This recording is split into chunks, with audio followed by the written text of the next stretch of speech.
Bihar voter verification पर रोक लगाने से सुप्रीम कोर्ट का इनकार। बिहार में जारी रहेगा वोटर लिस्ट का रिवीजन।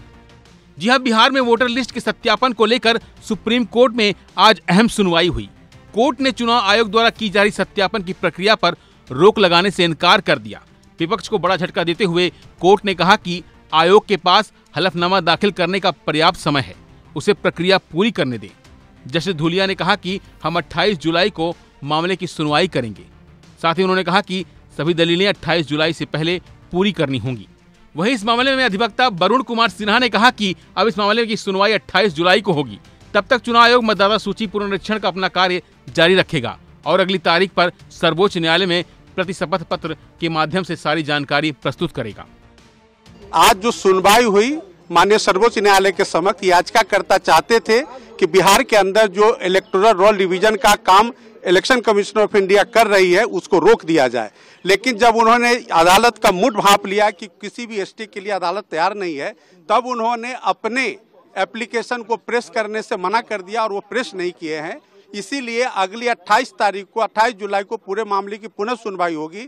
तब तक इलेक्शन कमीशन अपने इलेक्टोरल रोल रिवीजन के कार्य को करता रहेगा और उसकी पूर्ण सारी सूचना अगले तारीख पर माननीय सर्वोच्च न्यायालय के समक्ष काउंटर एफिडेविट के माध्यम से देगा। आधार कार्ड को लेकर भी बड़े सवाल खड़े हुए। नहीं, आधार कार्ड, उनका कहना था कि आधार कार्ड एक मात्र को बेसिस माना जाए कि वो वोटर हैं, इलेक्टर हैं।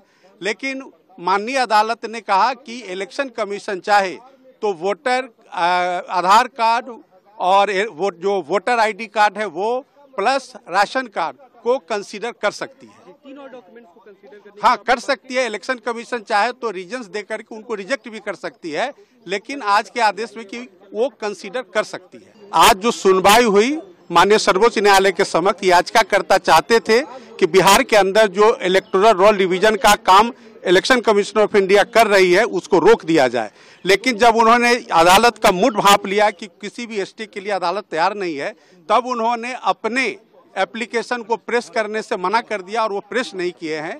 इसीलिए अगली 28 जुलाई को पूरे मामले की पुनः सुनवाई होगी।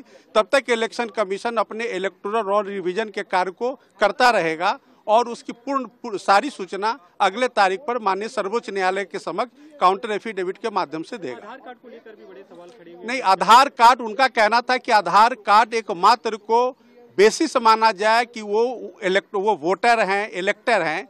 लेकिन माननीय अदालत ने कहा कि इलेक्शन कमीशन चाहे तो वोटर आधार कार्ड और जो वोटर आईडी कार्ड है वो प्लस राशन कार्ड को कंसीडर कर सकती है। तीनों डॉक्यूमेंट्स को कंसीडर करने, हाँ, कर सकती है। इलेक्शन कमीशन चाहे तो रीजन्स देकर के उनको रिजेक्ट भी कर सकती है, लेकिन आज के आदेश में कि वो कंसीडर कर सकती है। धन्यवाद। दरअसल कांग्रेस, आरजेडी समेत इंडिया गठबंधन की 9 पार्टियों ने वोटर लिस्ट सत्यापन की प्रक्रिया पर तुरंत रोक लगाने की मांग की है।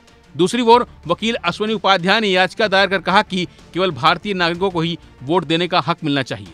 इस मुद्दे को लेकर सुप्रीम कोर्ट क्या फैसला करता है इसका पता तो 28 जुलाई को ही चलेगा। लेकिन वोटर लिस्ट के सत्यापन को लेकर बिहार में जो बवाल मचा हुआ है उसे देखकर साफ लगता है कि आने वाले दिनों में इसे लेकर मामला इतना जल्दी शांत होने वाला नहीं है।